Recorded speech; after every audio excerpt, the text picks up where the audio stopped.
All right, now we're going to put all of this great knowledge we just learned to use and do a proof. So anytime that you have to prove something, especially when you're using these figures, you want to look at the information they give you and let's mark up our figure. You don't want to just look at this given and say, oh, okay, and start doing the problem. You do want to identify things that you can identify in your picture. All right, so what did they give us? They told us that side AC was congruent to side BC. So here's AC, I'm going to put a congruency mark, is congruent with BC. All right, they also told us that AD is congruent to BD. So AD is congruent to BD. And what do we have to prove? We have to prove that CD, so here's CD right here, bisects angle ACB.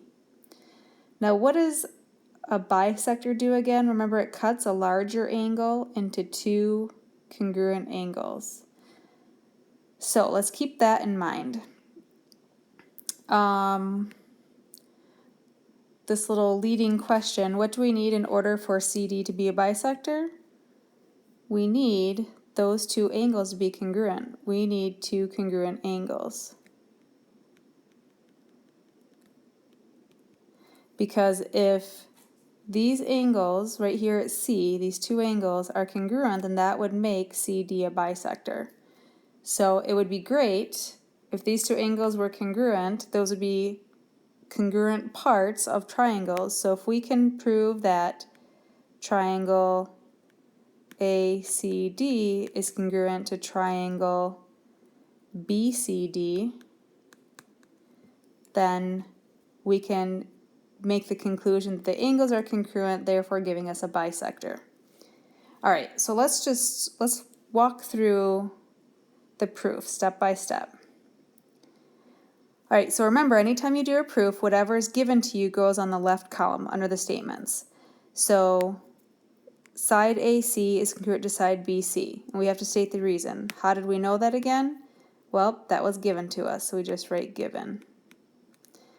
We also know that AD is congruent to BD, and again, that is some given information. So we've got some things to fill in here.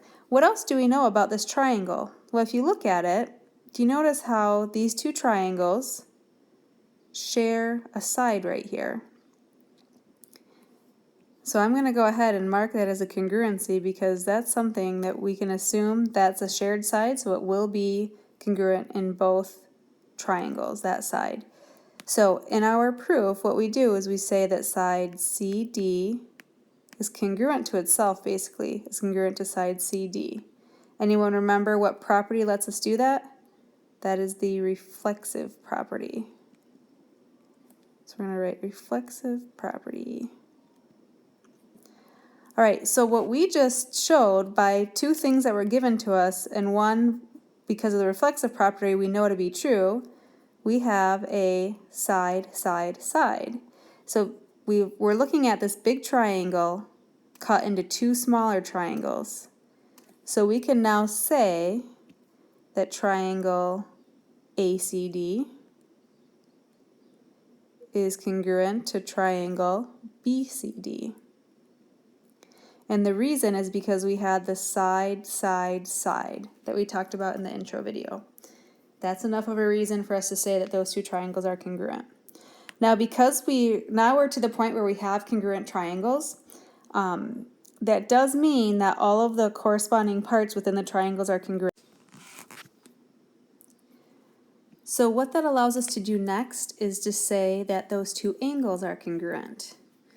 Because we have congruent triangles, that means that all of the corresponding parts are congruent.